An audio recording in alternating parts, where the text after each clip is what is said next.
Hello all, welcome to Jet Color Review. Today our movie is Kalki 2898 AD.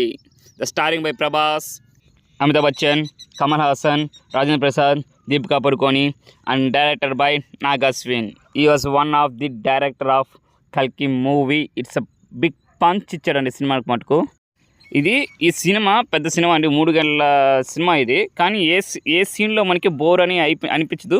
ఒక్కొక్క scene hype ఉంటుంది, ఒక scene డౌన్లో ఉంటుంది. Interval climax కానీ మనకి సూపర్గా ఇచ్చాడు ఫైట్.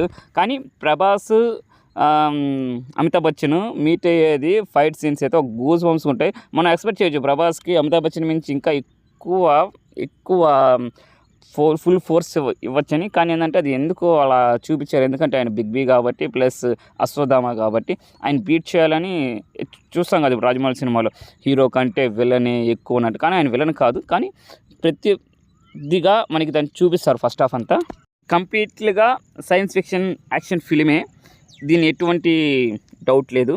కానీ దీంట్లో ఒక మెయిన్ ఫిక్షన్ ఒకటి ఉంది. ఇది వరల్డ్ అనేది బిల్డ్ చేసిన వరల్డ్ కాబట్టి మనకేంటంటే ఫస్ట్ హాఫ్లో వరల్డ్ అంతా ఇంట్రడ్యూస్ చేశారు.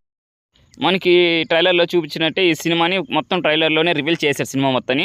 సినిమా మెయిన్ ప్లాట్కి వచ్చేసి ఏం లేదండి, దీపికా పడుకోన్ ఒక ప్రెగ్నెన్సీ. ఆ ప్రెగ్నెన్సీ ఎందుకు వచ్చింది ఎలా అనేది బ్యాక్ స్టోరీ అయితే మనకి కరెక్ట్గా చూపించారు. ఇంకా మెయిన్ చెప్పాలంటే ఆమె తన బందికాలంలో ఉంటుంది.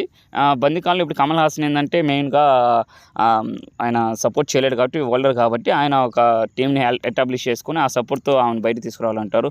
మనం మామూలుగా ప్రభాస్ వచ్చేసి బౌంటీ అంటే ఒక బెట్టింగ్ అమౌంట్ని మనం ఎవరైనా పెడతాం, వాళ్ళు మనం మిస్ చేసిన వాళ్ళని తీసుకొని ఆ డబ్బులు బాగా సంపాదిస్తాడు. ఆయన కానీ దాంట్లోకి కాంప్లెక్స్ వెళ్ళాలని ఉంటాడు కాబట్టి ఈ బిగ్ బౌంటీ ద్వారా తీసుకుని దీపికా పడుకొని అక్కడ అంత చేస్తే ఈయన దాంట్లోకి వెళ్ళొచ్చని ఉంటాడు. మనకి యాక్చువల్గా చెప్పాలంటే నాగాశ్విన్ తీసుకున్న క్యారెక్టరైజేషను విజువలైజేషను సూపర్గా ఉంది.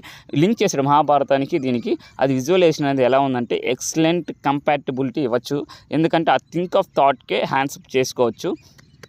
ఇంకా మూవీలో ఇంకొన్ని స్పెషల్ క్యారెక్టర్స్ ఉన్నాయి, అది మనకి మీరు మూవీలో చూడాలి, ఎందుకంటే అన్ని స్పాయిలర్ చేస్తే మీరు కొన్ని మిస్ అయిపోతారు కదా.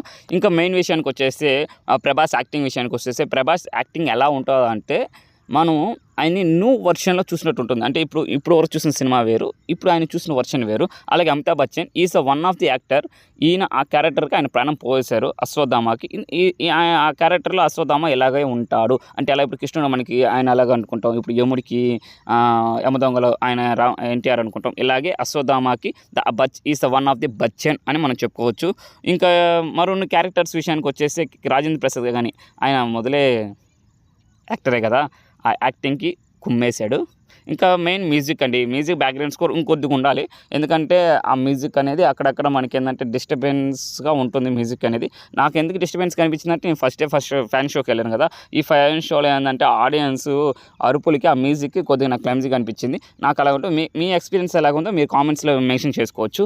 ఇంకోటి మెయిన్ మూవీ స్క్రీన్ ప్లే ఉంటుందండి. ఆ స్క్రీన్ ప్లేది ఏంటంటే ప్రభాస్కి one type of story back end ఉంటుంది, అశ్వత్థామకి ఒక back of story back end ఉంటుంది. దాని ఏంటంటే లైన్ వైజ్గా చూపించేస్తారు, మనకి లైన్ వైజ్ చూపించి కమెంట్ చేస్తారు. ఎందుకంటే అది అంటే ప్రభాస్ ఎతికేది ఆమెనే, అశ్వత్థామ ఎతికేది ఆమెను ఎదుక్కొని. ఎందుకంటే వీళ్ళిద్దరికి ఆ ఫైట్ ఆఫ్ సీక్వెన్స్ ఏంటంటే ఇంకో పాయింట్ ఆఫ్ వ్యూలో చూపించుంటే కొద్దిగా బాగుంటుంది అనిపిస్తుంది, ఎందుకంటే రెగ్యులరైజేషన్లోనే కొద్దిగా మనకి చూపించినట్టు అవుతుంది.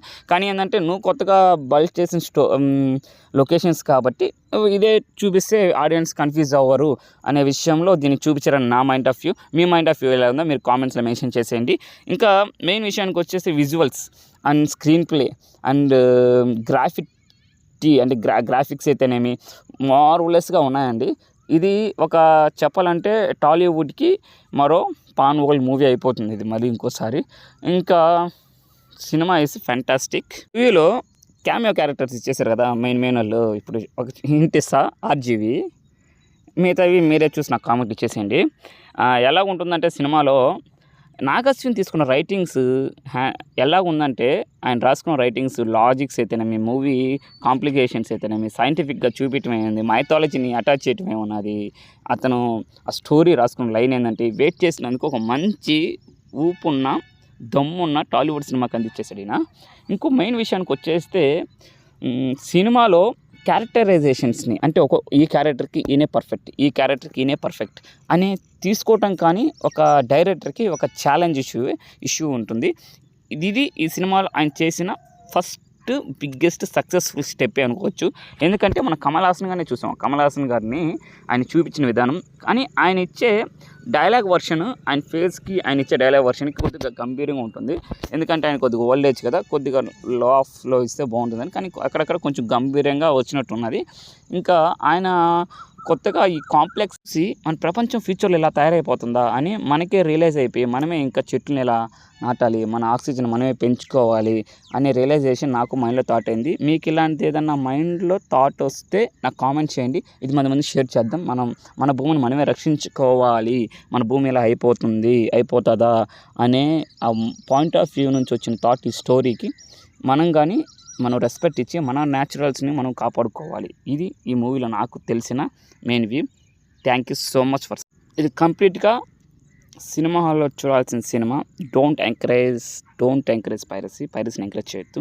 ఎందుకంటే ఇప్పుడు టాలీవుడ్ చాలా కష్టాల్లో ఉన్నది. ప్లీజ్ సబ్స్క్రైబ్ జట్కాల్ reviews and more content of movies reviews for your subscribe. Please subscribe, share and like. Thank you.